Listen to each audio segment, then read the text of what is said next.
Em đến bên hoa vàng rực rỡ nở rẽ trong ngoài trong lòng nỗi nhớ. Ngày tháng trôi qua cơn đau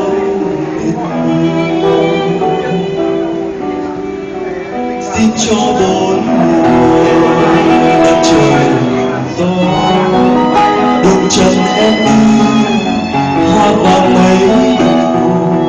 những đường còn lại đừng giọt sương yêu em em đến nơi này bao điều chưa nói vẫn chia xa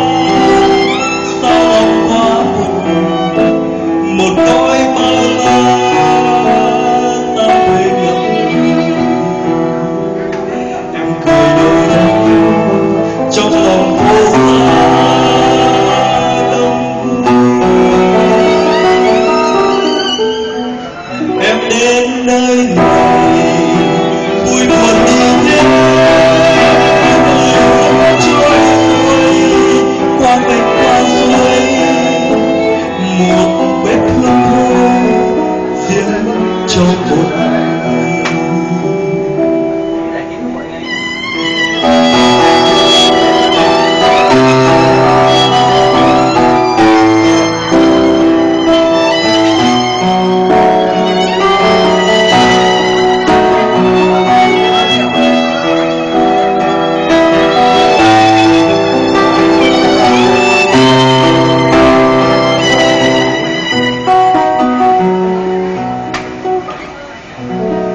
Em đến bên đời